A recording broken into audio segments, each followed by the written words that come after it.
Hello, kumusta po kayong lahat? Gusto ba ninyong magkaroon ng mas maraming oras para sa inyong pamilya o mahal sa buhay? Magkaroon ng oras para sa inyong sarili at nagagawa pa rin yung mga bagay-bagay na gusto ninyong gawin at makapag-ipon para sa kinabukasan. Pero ano ba ang dapat na unahin? Ang magtrabaho ng magtrabaho muna para makapag-ipon at makatulong sa mga mahal sa buhay at saka na yung oras para sa pamilya, saka na mag-build ng memories para sa pamilya o saka na yung magkaroon ng oras para sa sarili. Ako po si Diana Alagaw, originally from the Philippines and residing here in Canada, working as a full-time in one of the financial institutions.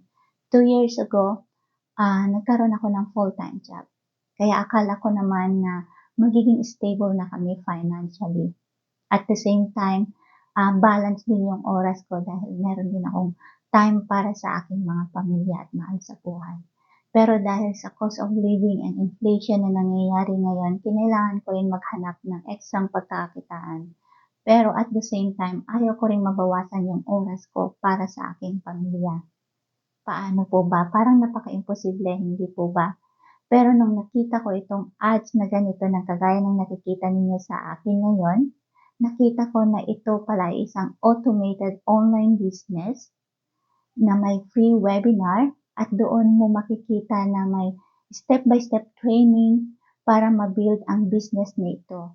Kaya naman kahit na hindi ka magaling sa computer gaya ko o hindi ka tech savvy, ito ay hindi mahirap sa'yo dahil meron ka ring coach and mentor na tutulong sa'yo.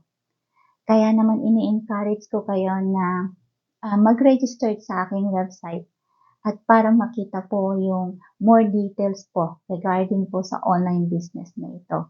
At least, ma-check po ninyo, malaman kung ito po ay para sa inyo. Kaysa naman magkaroon po kayo ng salitang what if, like what if kung ito na po pala ang kasagutan ng mga hinahanap ninyo. At dito po sa webinar na to, makikita ninyo ang mga ordinaryong tao na sumubok at gumawa din nitong online business na ito. At makikita ninyo na kung paano napaganda at nabago ang kanilang buhay.